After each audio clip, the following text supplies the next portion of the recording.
ఆరాధనకి, ప్రేమకి, ఒక అన్కండిషనల్ ప్రేమకి మూడిట్లకి వ్యత్యాసం తెలియాలి నాకు. అంటే దగ్గర సంబంధం అంటే ఏది రైట్ అని అన్న కానీ ఈ మూడిట్లో వివరణ నాకు తెలియాలి. వివరణ ఏంటన్నది నాకు తెలుసుకోవాలని. అంటే నువ్వు లాస్ట్కి చెప్పిన దాంట్లోనే ఆన్సర్ ఉంది యాక్చువల్గా, అన్కండిషనల్. సో ప్రేమకి ఈక్వావలెంట్ అన్కండిషనలే. అన్కండిషనాలిటీని మనం ప్రేమ అనొచ్చు, అన్కండిషనాలిటీని మనం లిబరేషన్ అనొచ్చు, అన్కండిషనాలిటీని మనం ఎరుక అనొచ్చు, అవేర్నెస్. అన్కండిషనాలిటీని మనం చైతన్యం అనొచ్చు. సో అది ground for every authentic experience అన్నట్టు. అది ఎవరికైనా ఇప్పుడు ఒక అన్కండిషనల్ లవ్ ఒక వ్యక్తిది, ఇంకో అన్కండిషనల్ లవ్ ఇంకొక వ్యక్తిది సేమ్ ఉంటుంది, ఎక్కువ హెచ్చు తగ్గులు ఉంటుంది. అన్కండిషనల్ అంటే అన్కండిషనల్, అది కండిషన్స్ లేవంటే కండిషన్స్ లేవని, అంటే షరతులు లేని. దేని పట్ల ఆరాధన వచ్చేస్తుంది. అన్కండిషనల్లో దేని పట్ల లేదు, డైరెక్షన్ లేదు. ఆరాధనలో ఖచ్చితంగా ఇంకొక పాయింట్ ఉండాలి. నేను ఆరాధిస్తున్నాను దేన్ని అంటే కండిషనాలిటీలో ఉంది ఆరాధన. తెలియచ్చు, తెలియకపోవచ్చు. అసలు వ్యక్తిని ఆరాధించట్లేదు, నువ్వు దేన్ని ఆరాధించట్లేదు, నీ థాట్ని ఆరాధిస్తున్నావు. So you want to satisfy your thought. దానికి వ్యక్తి ఎదురు కనపడుతుండొచ్చు. ఇప్పుడు ఒక వ్యక్తిని, ఇప్పుడు దేవుడిని అలంకరిస్తున్నావు ఒక ఆరాధనా భావనలో. నువ్వు అలంకరిస్తున్న దేవుణ్ణి కాదు, నీ థాట్ని. సో ఏ విధంగా అలంకరిస్తే బాగుంటుందో ముందో నిర్ధారణకు వచ్చి అక్కడి నుంచి అలంకరిస్తున్నాను. లేకపోతే అలంకరణ ఎట్లా చేస్తావు? అప్పుడు రామకృష్ణ పరమహంస చేసినట్టు ఉంటుంది. అంటే పద్ధతి పాడు లేకుండా ఒక ఉన్మత్త స్థితిలో లేదా ఒక నియమాలు లేకుండా చేస్తే వేరు. మనం ఆరాధిస్తున్నామంటేనే ఛాయిస్ వల్లనే. ఇప్పుడు నేను ఎవరిని ఆరాధించాను, నా లైఫ్లో ఛాయిస్ పోయింది. రెండోది, ఆరాధించడంలో ఒక చిన్న బిసీజ్ అంటారు, చిన్న ఒక అభ్యర్థన కూడా ఉంటుంది అన్నట్టు. యూ వాంట్ సంథింగ్, అది అక్కడ దొరుకుతుందేమో అని ఒక చిన్న ఆలోచన ఉండొచ్చు. నీకు కావలసింది ఏదో అక్కడ ఉంది, దాన్ని చూసినప్పుడు, దాన్ని తగిలినప్పుడు, దాన్ని ముట్టుకున్నప్పుడు, దాని గురించి ఆలోచించినప్పుడు నీలో ఏదో ఫుల్ఫిల్ అవుతుంది. 100% ఫుల్ఫిల్మెంట్ వచ్చిన తర్వాత ఏ ఆరాధన ఉండదు, ఎవరి పట్ల ఉండదు, దేని పట్ల ఉండదు. వస్తువు కానీ, దైవము కానీ, మనిషి కానీ, సిద్ధాంతము కానీ, ఏ ఆరాధన లేని స్థితి ప్యూర్లీ అన్కండిషనల్.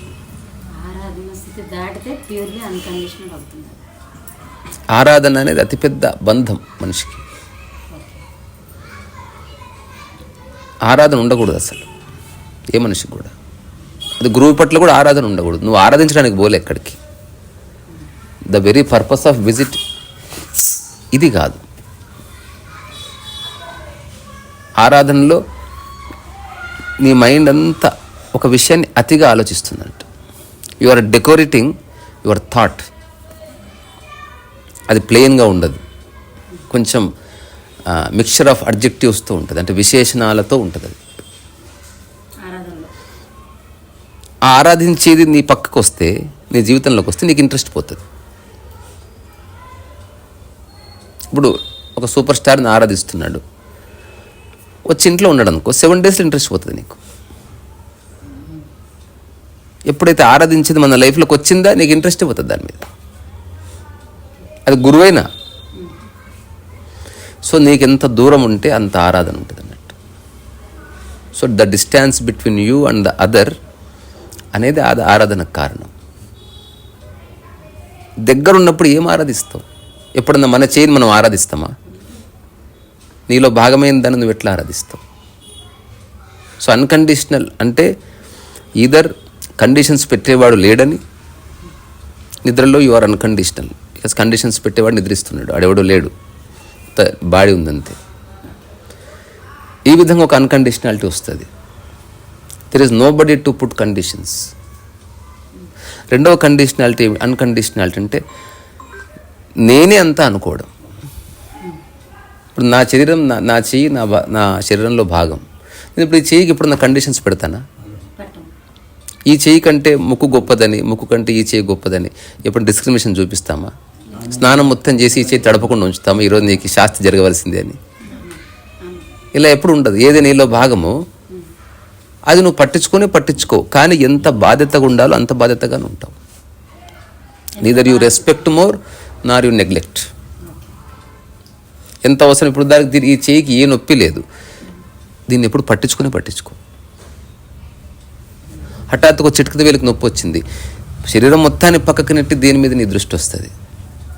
జీసస్ స్టోరీలో ఉన్నది ఇదే. అంటే తప్పిపోయిన గొర్రె పిల్లని అతను మోసుకొస్తాడు, అన్ని గొర్రెలను వదిలేసి. శరీర ధర్మం ప్రకారం చూసుకుంటే తప్ప తెలియదు అది.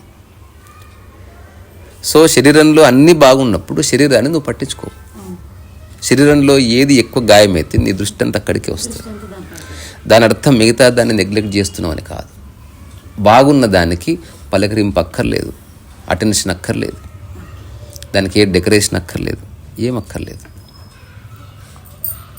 ఏదైతే చెడిపోయిందో దాన్ని వెంబడే సరిచేసి దీంట్లో కలిపేయాలని నీ ఉద్దేశం. అంత బాగున్న దాంట్లో కలిపేస్తే పట్టించుకునేవాడు మాయమైపోతాడు. పట్టించుకునేవాడు మాయమైపోవడం లిబరేషన్. అంటే there is nobody to take care. దానంతకి అది బాగుందంతే. సమస్య అంతా ఎక్కడ వస్తుంది? నీ శరీరం బాగాలేనప్పుడు ఎక్కువ పట్టించుకుంటావు. ఎక్కువ పట్టించుకుంటున్నావు అంటే బాగుందని కాదు, సంథింగ్ ఈజ్ రాంగ్. మన ఇంట్లో మన పిల్లల్ని పట్టించుకునే స్థితికి రావాలి. భర్త ఎటో పోయాడు, భార్య మర్చిపోవాలి. భార్య 10 days ఎటో పోయింది, భర్త మర్చిపోవాలి. That is love. ఊరికే ఫోన్ చేస్తున్నట్టు ఇట్ ఈస్ నాట్ లవ్. ప్రేమ పేరు మీద జరుగుతున్న ఒక మనస్సు యొక్క గారెడి అది. ఇప్పుడు నేను ఎగ్జాక్ట్గా చెప్పింది ఆచరిస్తున్నా. నా చుట్టూ ఉన్న వాళ్ళు ఎవరైనా సరే పోతుంటే ఎటు పోతున్నావు అని అడగను, ఎప్పుడు వస్తావని అడగను. ఎందుకు? ఎట్లయితే నా చెయ్యి నాలో భాగమో అది బాగానే ఉంటుంది. బాగున్న దాన్ని పట్టించుకోవడం ఏమిటి? సో నా చుట్టూ ఎవరుతున్నారో వాళ్ళు బాగానే ఉన్నారని నేను అనుభూతి చెందుతున్నా. They can take care of themselves. నా స్పెషల్ అబ్జర్వేషన్ అక్కర్లేదు వాళ్ళకి. నేను మాటికి ఫోన్ చేసి తిన్నారా, నాకెవరిని అడిగితే చెప్పవలసిందే. అదర్వైజ్ నేను ఎవరికి ఫోన్ చేయను, ఎవరిని అడగను. దాని ఉద్దేశం నాకు వాళ్ళంటే ఇష్టం లేదని కాదు, ప్రదర్శన లేదు. అంటే స్వదర్శనం అయితే ప్రదర్శనం పోతుందంట. మనం ఆరాధనలో ప్రదర్శన ఉంది, ఏదో చెప్పాలన్న ప్రయత్నం ఉంది, ఖచ్చితంగా ఉంది. సో ఎవరిని ఆరాధిస్తున్నామో ఆ వ్యక్తి నిజంగా వస్తే ఎమోషన్ కూడా ఉంది. దానివల్ల నువ్వు ఏ విషయం గురించి ఆరాధిస్తున్నావో నీకు ఎప్పటికీ తెలియదు. క్లియర్గా పేపర్ మీద రాస్తే చెప్పడానికి ఏముంది? అది మాటలో చెప్పలేని అనుభూతి, ఇట్లేదో పిచ్చి మాటలు మాట్లాడతారు. నిజంగా ఆరాధించేది జీవితంలోకి వస్తే ఇంట్రెస్ట్ అయిపోతుంది. నువ్వు కొంచెం వెళ్ళిపోనాయనా, నీతో ఇబ్బంది ఉందని చెప్పి పంపించేస్తా. సాక్షాత్ దేవుడు వచ్చిన వారం కంటే ఎక్కువ ఉంచుకోలేము మనం. ఆ నగలేందో, ఆ లొల్లేందో. సో ఫిలసాఫికల్గా ఇవన్నీ చాలా బాగుంటాయి టర్మ్స్. ఇన్ రియాలిటీ ఇవంతా లేనిపోని బరువులు. నాకు అతనంటే చాలా ఇష్టం. ఏదో బాధకి డోర్ ఓపెన్ అయింది ఆ ఒక్క మాటతో. నేను ఇంతే, ఇలాగే ఉంటాను, నీకు నువ్వే అడ్డం వేసుకుంటున్నావు లైఫ్లో. నేను ఇలాగైనా ఉంటాను, ఎంత హాయిగా ఉంటుందో. నేను ఇలా మాట్లాడితేనే నాకు రెస్పెక్ట్ అనిపిస్తుంది, ఏదో చాలా కోపం వస్తుంది. అయిపోయింది, కండిషన్ పెట్టేసినావు. ఎవడో నిన్ను ఎవరు డిస్టర్బ్ చేస్తాడో తెలియదు రేపు ఎల్లుండి. ఎందుకంటే ఏ మాటకైనా నువ్వు డిస్టర్బ్ అవ్వచ్చు. అట్లా కాకుండా ఏ మాటలైనా ఎవరైనా మాట్లాడిని నువ్వు డిస్టర్బెన్స్ లేకుండా ఉండి చూడు. తద్వారా యు ఆర్ అన్కండిషనల్. నీకు నచ్చినట్టు నువ్వు ఉంటున్నావు, వాడికి నచ్చినట్టు వాడు ఉంటున్నాడు. మౌనంగా ఉంటాను నీకు ఇష్టం, నిన్ను తిట్టడం వాడికి ఇష్టం. వాడి ఇష్టంలో వాడిని ఉండని, నీ ఇష్టంలో నీ ఉండు.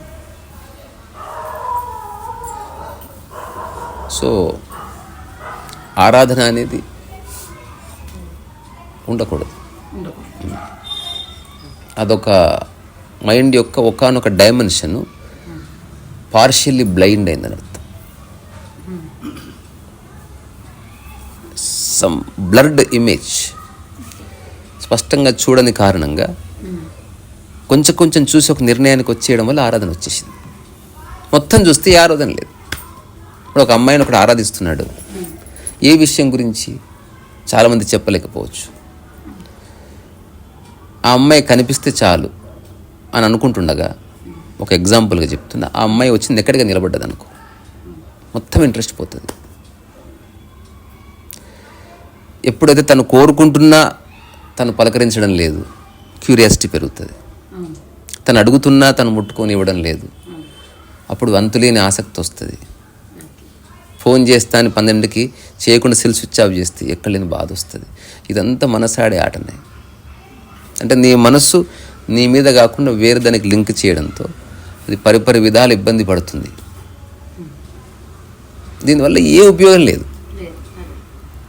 జస్ట్ చిన్న మైండ్ గేమ్ నడుస్తుంటుంది, బాగుంటుంది, టైం పాస్ అవుతుంది అంతే, ఫర్ ద టైం బీయింగ్. ఏదో రోజు అందరినీ నీ మనసులో నుంచి దింపి బయటకు పంపించవలసిందే. నేను రీసెంట్ టైమ్స్లో ఒక ఇంటికి వెళ్ళిన, ఈ చిన్న విషయం చెప్పి ముగిస్తుంటే, నేను first time I was so surprised. చాలా పెద్ద ఇల్లు, ఫామ్ హౌస్, సినిమా షూటింగ్స్ అవుతాయి, అంతులేని సంపద ఉంది. ఇప్పుడు 2 ముసలి వాళ్ళు, తండ్రి తల్లి. అతనికి 90 సంవత్సరాలు, ఆమెకి 80 సంవత్సరాలు. ఇతను బయట మంచం మీద పడున్నాడు, ఆమె లోపట మంచం మీద పడుంది. ఇద్దరికి ఒకరి మీద ఒకరికి ఏ ఆసక్తి లేదు. పుణ్య దంపతులను మనం అంటున్నాం. They lost interest in each other 20 years ago. ఇప్పుడు కలుసున్నది 2 శరీరాలే. హఠాత్తుగా చెప్పారంట ఆయనకు హార్ట్ అటాక్ వచ్చింది, హాస్పిటల్ తీసుకెళ్తున్నారు. నాకు అన్నం పెట్టు, లేట్ అవుతుంది అన్నదట. ఇది డిటాచ్మెంట్ కాదు, లాస్ట్కి అక్కడికి రావాల్సిందే. అదేదో అంత ముసలిగా నాకు వచ్చే బదులు ఇప్పుడే డిటాచ్మెంట్లోకి రా, సర్వీస్ చేయి. ఎవరికైనా ఏదైతే ఏమన్నా చేయి, కాళ్ళు పట్టు, ట్యాబ్లెట్ ఇయ్యి, నైట్ అంతా నిలబడి సేవ చేయి, గొడుగు పట్టుకో, కానీ బాధ రానియొద్దు. సో సంశయం వల్ల, అంటే ఒక వ్యక్తి సంపూర్ణంగా తెలియకపోవడం వల్లనో, లేదా ఈ వ్యక్తి నాకు మాత్రమే సొంతం అనుకోవడం వల్లనో, ఈ నా అని అతిగా జోడిస్తే ఇవన్నీ వస్తాయి. సో ఈ ఆరాధనలో సొంతం చేసుకోవాలన్న ఆలోచన ఉంది, కానీ అది ఎప్పటికీ సొంతం కాదని తెలిసిపోయింది. తద్వారా ఆరాధన ఉంది. బాధకి ఆరాధనకి చిన్న ఏమంటారు ఫిలసాఫికల్ డైలమా, ఒక చిన్న వ్యత్యాసం ఉంది. బాధ అనేది ఒక కేక, ఆరాధన మూలుగు అనమాట. ఒక చిన్న మూలుగుతుంటుంది మైండ్ అంతే, ఏం ఎక్కువ బాధ లేదు, లేకపోతే అరచి కేకలేసేది లేదు. ఒక ఇంట్రావర్ట్నెస్, లోపట్ని అనుకోవడం. ఎవరు దేనిని ఆరాధించవచ్చు. దేశాన్ని ఆరాధించే వాళ్ళు ఉన్నారు, అమ్మాయిని ఆరాధించే వాళ్ళు ఉన్నారు, అమ్మవారిని ఆరాధించే వాళ్ళు ఉన్నారు. సో ఆరాధించే దేనైనప్పటికీ ఆరాధించే వాళ్ళ మనసు ఇంతే. తద్వారా ఆరాధన ఉందా, లిబరేషన్ లేదు. అంటే అంతిమ ఒక ధ్యానానికి సంబంధించిన ఒక పరిభాష ఏదైతే ఉంటుందో అది నీ జీవితంలోకి ఎప్పటికి రాదు. ఖచ్చితంగా అన్ని తాళ్ళు తెగిపోవాల్సిందే. ముక్తి అంటే నీ మనసులో ఏ ఏ విషయాలకి నా తగిలిచ్చినవో, నావనుకుంటున్నావో అన్నిటికీ నువ్వు టాటా బాయ్ బాయ్ చెప్పేసినావు. ముక్తి స్పెషల్గా లేదు, అవి పడిపోవడంతోనే ముక్తి ఆవిర్భావం జరుగుతుంది. ముక్తికి సాధన లేదు, ముక్తికి అడ్డొస్తున్న వాటిని వదిలించుకోవడానికి సాధన అవసరం. ఆనందానికి సాధన లేదు, ప్రశాంతతకి సాధన లేదు, నిద్రకి సాధన లేదు, ఆకలికి సాధన లేదు.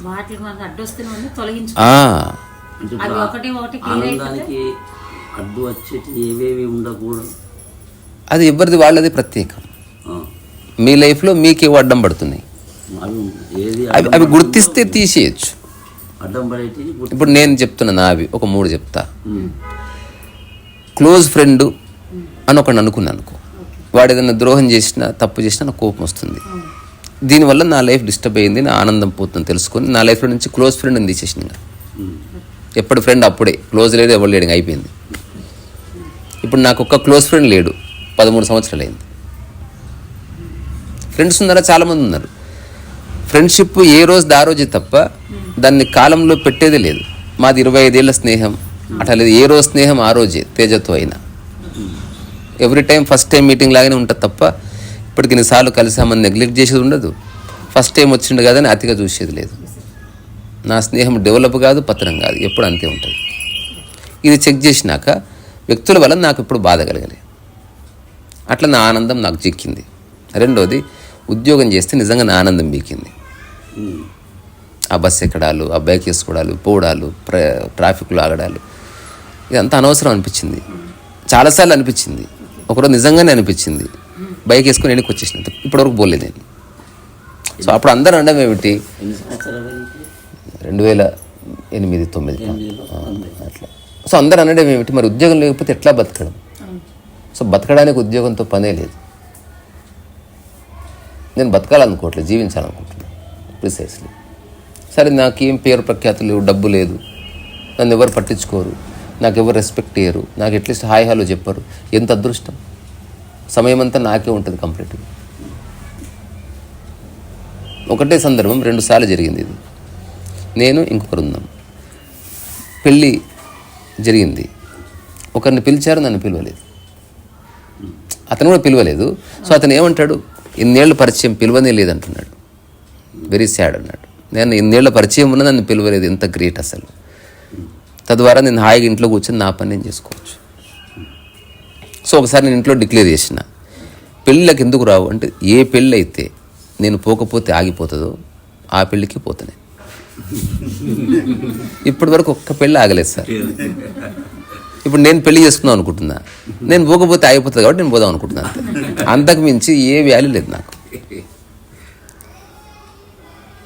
నువ్వు లేకపోయినా పని జరిగినప్పుడు నువ్వు ఎందుకు ఇంకా, అది ఊరికే నెంబర్ కోసం అంతే. పోతే ఏమైనా జ్ఞానం వస్తుందా, చీర వస్తుందో, జాకెట్ పీస్ వస్తుందో, అంతవరకే తప్ప ఏమీ రాదు అసలు. So coming back to point ఏంటంటే, నాకైతే ఎవరి పట్ల ఈ ఆరాధన లేదు. అంటే నీతో మాట్లాడుతూ చెక్ చేస్తున్నాను అసలు. ఒక టైంలో ఉండే, దానివల్ల చాలా బాధపడ్డా, చాలా బాధ వచ్చింది, కోపం వచ్చింది, ద్వేషం వచ్చింది, పగ వచ్చింది, నా మీద నాకే జాలి వచ్చింది. నా పనులన్నీ చెడిపోయినాయి దానివల్ల. అసలు రాను రాను పనులు చెడిపోవడం అయిపోయింది, కానీ మూలుగుతుంది ఆరాధన వల్ల.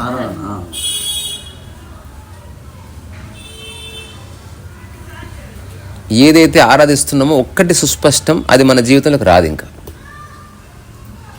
మన జీవితంలోకి వస్తుంటే ఆరాధన ఉండదు, జస్ట్ వెయిట్ చేస్తుంది, హోప్ ఉంటుంది. రాదని క్లియర్గా తెలిస్తే తప్ప ఆరాధన రాదు. సినిమా యాక్టర్స్ని ఆరాధించేవాడు కారణం, ఎప్పటికీ అతను రాడు మన ఇంటికి. దేవుణ్ణి ఆరాధిస్తున్నాం, ఎప్పటికీ రాడు. ఆరాధనోత్సవాలు ఎప్పటికీ రాదు, అది అందుకే ఆరాధిస్తున్నాం అంతే. ఆధ్యాత్మికతకు మామూలుకు ఏంది డిఫరెన్స్? ఏ డిఫరెన్స్ లేదు. నువ్వు ఇచ్చిన నిర్వచనమే డిఫరెన్స్. దేన్ని ఆధ్యాత్మికత అని మీరు అనుకుంటున్నారో అది మీరు నిర్వచిస్తే చెప్పొచ్చు. అసలు నిజమైన ఆధ్యాత్మికత ఏమిటి ఈ ప్రపంచంలో? చాలా ఆధ్యాత్మికత ఏంటి? నీవు నీలా ఉండడం, లేవు నీవు నీలా ఉండేలా చేసే విధంగా సహకరించే పుస్తకం ఉపయోగపడలేదు. నీవు నీలాగా ఉండే విధంగా నీకు దారి చూపే ఒక గురువు, అది కూడా కుదరలేదు. నువ్వు నీలా ఉండే విధంగా ఉపయోగపడే పద్ధతి, ఇంతే ఆధ్యాత్మికత అంటే. ఏం చేసినా ఫైనల్ నువ్వు నీలా ఉండడానికి.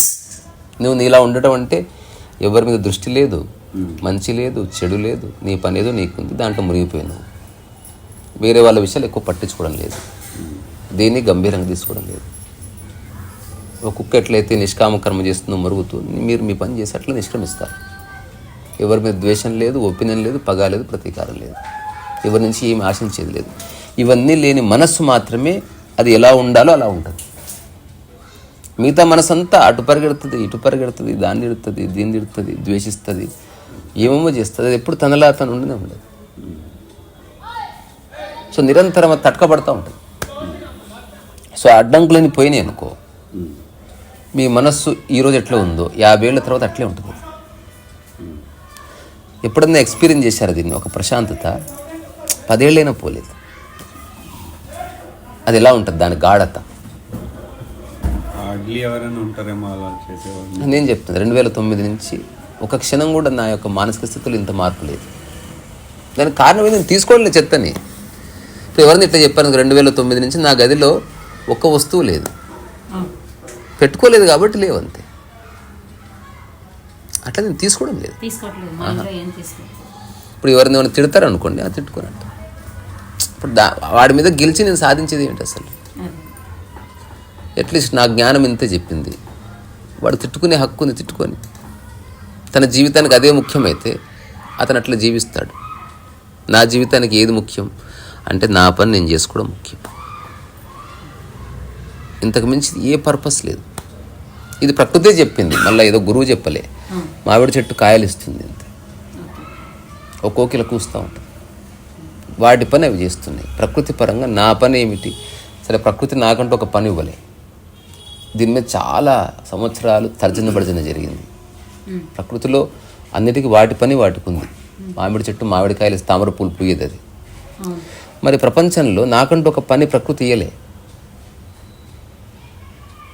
Neutral, human is neutral. నిజానికి ఒక యోగి స్థితిలో ఎట్లా ఉంటాడో హ్యూమన్ అట్లా ఉండాలి, ఏ పని చేయకుండా. కానీ మనకు ప్రపంచం పరిచయం అయింది కాబట్టి, ఖచ్చితంగా కొంత డబ్బు ఎర్న్ చేసుకోవాల్సిన ఒక అవసరం ఉంది కాబట్టి మనం న్యూట్రల్గా ఉండాలి. మరి ఏం చేయాలన్నప్పుడు నాకు చిన్న సూత్రం దొరికింది. ఏదైనా ఒక పని ఎంచుకో, దాన్ని ప్రాపంచిక విషయాలు టచ్ చేయకుండా చూడు.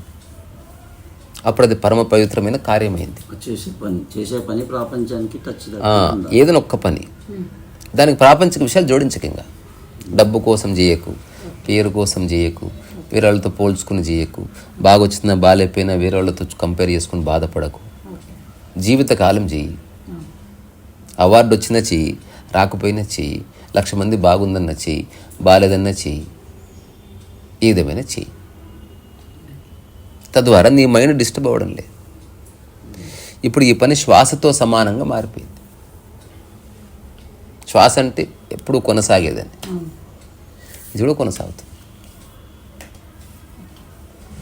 సో ఫ్లక్చువేషన్ లేదు, అది ఆస్తమా. ఇప్పుడు మనం ఎందుకు మనకి రకరకాల పనులు చేస్తే ఇంత ప్రాబ్లం వస్తుందంటే మనం పనిని ఏది సంపూర్ణంగా చేస్తలేదు. ఒకటి పెడుతున్నాం, ఒకటి చేస్తున్నాం, ఎవరో బాగాలేదంటే ఆపేస్తున్నాం, రెస్పాన్స్ లేకపోతే ఆపేస్తున్నాం. సో ఎవరో గొప్పోళ్ళు మెచ్చుకోకపోతే ఆపేస్తున్నాం, అందరు మెచ్చుకున్నారు డబ్బు రాకపోతే ఆపేస్తున్నాం. సో ఇదంతా కండిషనల్. సో శ్వాస అన్కండిషనల్. నువ్వు ఎలాంటి ఆర్థిక పరిస్థితులైనా ఉండు, మీ ఇంట్లో ఎవరైనా మరణించని, నువ్వు జాబ్ పోగొట్టుకొని, నువ్వు ఆడ కానీ మొగ కానీ శ్వాస కొనసాగుతున్నట్టు అట్లా ఒక పని ఎంచుకోవాలన్నమాట. అట్లా ఇప్పుడు నేను పుస్తక రచన పెట్టుకున్నా, పెయింటింగ్ పెట్టుకున్నా, వైలిన్ పెట్టుకున్నా, వంట చేసుకోవడం, గిన్నెలు కడుక్కోవడం, ఇవి నేను జీవితకాలం చేయాలనుకుంటున్నా, చేస్తున్నా ఆల్రెడీ. ఏ ఊరికి పోయినా ఐ విల్ కంటిన్యూ దిస్. నా పెయింటింగ్ ఎవడు కొనకపోయినా నేను కొనాలనుకునే కదా, ఎవరిని తీసుకుంటే ఇస్తే అది వేరే సంగతి. ఎవరు డబ్బులు ఎంత అంటే చెప్తాను, ఇప్పుడు అంతే ఇవ్వాలని రూల్ ఏం లేదు, వాళ్ళ ఇష్టం. డబ్బులు అసలు లేనే లేవు, నేను సంపాదించింది ఎవరైనా చెప్తే ఫ్రీగా ఇచ్చేస్తాను. So very liberal. అంటే ఖచ్చితంగా కట్టర్గా ఇంతే ఇట్లయితేనే అట్లేం లేదు. రెండోది, ఎవరి కోసం ఇప్పుడు మనం శ్వాస ఎదురు చూడడం, ఎవరి కోసం అది నడుస్తుంటుంది. అట్లా నేను ఎవరి కోసం ఎదురు చూడట్లే. ఎదురు చూసావా ఇరుక్కపోయింది. అసలు ఈరోజే మీరు వెళ్ళిపోయిన తర్వాత ఇక నెక్స్ట్ 100 సంవత్సరాలు ఎవరు నా దగ్గర రాకపోయినా నేను పుస్తకం రాస్తా, పెయింటింగ్ వేస్తా, గిన్నెలు కడుక్కుంటా, వైలిన్ వాయిస్తా, అండ్లు తోముకుంటా. జీవితకాలం. హఠాత్తుగా నన్ను మొత్తం బ్యాన్ చేసి ఊరి నుంచి, అక్కడ కూడా పెయింటింగ్ వేస్తా, పుస్తకాలు రాస్తా. ఖచ్చితంగా ఇదేమిటి ప్యూర్ లిబరేషన్. అది ఇక వేరే వాటితో సంబంధమే లేదు. అందరు చేసేది అదే. కండిషన్స్ పెట్టి పరిచయం అయిపోయి పుస్తకం రాయడంతో నీ పని ఎండ్ అయిపోయింది. అట్లా కాకుండా అమ్ముడు కావాలని కండిషన్ పెడుతుంది, అమ్ముడు అవుతుంటే ఎక్కువ కావాలని కండిషన్ పెడుతుంది, ఇట్లా అవుతుంటే ఎవరైనా సెలబ్రిటీ కొంటే బాగుండని కండిషన్. ఇంకా దీనికి ఎప్పుడు నీ మైండ్ని పరిచయం చేస్తున్నావు. చెట్టు పెరుగుతుంటే కట్ చేస్తున్నావు, పెరుగుతుంటే కట్ చేస్తున్నావు. ఇప్పుడు రమణ మహర్షి నిన్ను నువ్వు తెలుసుకో ఇదే అని అన్నది ఇంతే. ఇదే అన్నట్టు. ఏమి చిన్న విషయం. ఇప్పుడు ఇట్ ఈస్ వెరీ సింపుల్. అది చెప్పుకొని ముగిద్దాం. ఎంత సింపుల్ అది. ఇప్పుడు నేను చెప్తా చూద్దాం, మీకు కూడా తెలుస్తుంది. ప్రపంచం పరంగా మీరు వేరు, ప్రకృతి పరంగా మీరు వేరు. ప్రపంచం అంటే మనిషి సృష్టించింది, ప్రకృతి అంటే సృష్టించబడి ఉంది, అది నీలో కూడా ఉంది. ఇందులో ఏ డౌట్ లేదుగా. ప్రకృతి నీవు ఒకటే అట్లా చెప్పలేదు నేను. అట్లా చెప్పాలి. ముందు వెళ్దాం స్టెప్ బై స్టెప్. ఇప్పుడు ప్రాపంచికంగా నేను అంటే నేను డాక్టర్ని, నేను ఇంజనీర్ని, నేను అది. సో ఈ అట్లా నేను డాక్టర్, ఈ ఐడెంటిటీని అబద్ధం అన్నారు. దీన్ని గంభీరంగా తీసుకోకు. ఇప్పుడు మీరు డాక్టరు కాదు, మీరు ఇంజనీర్ కాదు, మీరు వైఫ్ కాదు, మీరు హస్బెండ్ కాదు, మీరు బ్రాహ్మణ్ కాదు, మీరు ఇండియన్ కాదు, మీరు ఎవరు కాదు. ఎవరెవరైతే నేను అనుకుంటున్నారో అవన్నీ తీసేస్తున్నాం ఒక్కొక్కటి. మీరే పేపర్ మీద రాయండి, అవన్నీ తీసి పక్కకు పెడుతుండండి. ఇప్పుడు మీరు రోడ్డు మీద నడుస్తున్నారు అనుకో, అసలు ఎవరు మీరు? అసలు అది మీ నిజమైన నేను అనమాట. అంటే ఊరు పేరు లేనిది ఏందో తిరుగుతుంది అక్కడ. ఏ ఐడెంటిఫై కలిగించకుండా ఉన్నది అది నీవు. సో రమణ మహర్షి నేను ఎవరో తెలుసుకుంటే నేను ఒక అనంతాన్ని, నేను సమస్తాన్ని, నేను ఏ ప్రాపంచిక విషయాలు అంటుకోని వాడిని, నేను అంటే సమస్తమని, నేను అంటే అంతా అని, నేను అంటే తేడా లేనిదని, నేను అంటే హెచ్చు తగ్గులు లేనిదని, నేను అంటే కులమతాలు అంటుకోనిదని, నేను అంటే విజయం పొందనిది, ఓడిపోనిది, నేను అంటే కొన్ని వేల ఏళ్ల క్రితం ఉన్నది, ఇప్పుడుంది, అది ఎప్పుడు ఉంటుంది. దానికి ప్రత్యక్ష సత్యం ఆకలి, అదొక నేను. ఇంకొక సత్యం నిద్ర. ఈ రెండు అనుభవంలోకి వస్తాయి. ఆకలేమో ప్రత్యక్షంగా అందరికీ అనుభవంలోకి వస్తుంది, నిద్ర అందరికీ అనుభవం అవుతుంది, ఒక్కొక్కరికి తెలియదు. మూడవది ఏమిటి? రియల్గా స్పిరిచువల్ నువ్వు ఎంక్వైరీ చేసి ప్రకృతితో ఒక ఏకాత్మ భావన కలిగిందంతే. అప్పుడు నీ యొక్క దృష్టి, నీ యొక్క మాట, నీ చేత ఒక గొప్ప పరివర్తన నుంచి పలుకుతుంది అన్నట్టు. అది ఈ చిన్న అవగాహనతోనే. ఎవరైనా నా వాళ్ళే, అందరూ సమానం నాతో. నాది ఏది ఉంటే అందరికీ సమానంగా పంచుతా. నాకు ఏదైనా కావలిస్తే అడుగుతా, నో చెప్పినా పట్టించుకోను. అందుబాటులో ఉన్నది తప్ప లేని దాని గురించి బాధ లేదు. బేసిక్స్ని పట్టుకొని లైఫ్ నడుస్తుంది తప్ప లేనిపోని విషయాన్ని జీవితంలోకి తీసుకుని బాధపడేది ఉండదు. ఈ నేను డిస్టర్బ్ చేసేది ఏది తీసుకోబడదు. నేను అంటే సహజ ప్రశాంతత, నేను అంటే చైతన్యం, నేను అంటే ఎరుక, నేనంటే నిద్ర, నేను అంటే నిజమైన ఆకలి, నేను అంటే ఏకాంతం, నేను అంటే ఓ ప్రవాహం, నేను అంటే నిశ్చలత్వం, నేను అంటే అకారణ కదలిక. ఇవన్నీ ఒకటే చోటు ఉన్నాయి. రమణ మహర్షి తిరుగుతున్నాడు, అకారణంగా తిరుగుతున్నాడు అంతే. ఏ పని లేదు, ఏం లేదు. ఓ పిట్ట తిరుగుతుంది అట్లా. పని మీద పోయే వాళ్ళు చాలామంది ఉంటారు. కొండ మీద ఏమన్నా కాయలు అమ్ముకొద్దామని, అందులో బరువు ఉంటుంది, ఏదో ప్రెషర్ ఉంటుంది. ఇప్పుడు చాలామంది చాలా సాధించిన వాళ్ళు ఉన్నారు ఉద్యోగాలు చేసి. ఆయన ఏం చేయలే, ఇంత సాధించబడ్డది చూడు. ఎవరికైనా సొంత విగ్రహం ఉంటుందా సార్? మీరు అనుకున్నా పెట్టలేరు ఎవరు. మీ ఫ్యామిలీ మెంబర్సే వద్దంటారు. పెట్టినా అంత మంచిది ఎందుకు అంటారు. అతను ఎప్పుడు అడగలేదు, అన్నీ జరగబడ్డాయి. అంటే ఎన్నెన్నో చేయాలనిపించింది అతను చూసినప్పుడు. దేనికి స్పందించాలి? ఈ చిన్న విషయం మీకు తెలుసు తెలియదు, విగ్రహం పెడతామంటే ఒప్పుకోలేదు. ఒకటే మాట, వద్దన్నాడు. కానీ భక్తులు, భక్త పరమాణువులు అడుగుతూ ఉన్నారు అన్నట్టు. వీళ్ళకి ఏదో పిచ్చి, వద్దంటే వదిలేయాలి కదా. సో అడిగితే ఒక 5 సంవత్సరాలు, 6 సంవత్సరాలు, 7 సంవత్సరాలు అయింది. మాటికి అడిగితే ఓసారి అన్నాడంట, సరే అన్నాడు. ఫుల్ హ్యాపీగా ఫీల్ అయ్యారు. అప్పుడు ఆయన చెప్పాడంట, నేను సరే అంటున్నా కానీ దాని తర్వాత ఇంకొకటి కూడా చెప్తున్నా, ఎవరితో పడితే వాళ్ళతో చెక్కియకండి. అంటే చేస్తే సంపూర్ణంగా చేయాలి. ఎవడు నా బొమ్మ యథావిధిగా చెక్కగలడు, అట్లాంటి వాడు విదేశీయుడు చెక్కాడు సార్. రమణ మహర్షికి మరి భారతదేశం పెద్ద ఆసక్తి లేదా? ఆధ్యాత్మికత అంటే దేశకాలాలకు అతీతంగా మీ మనసు నిలబడ్డది.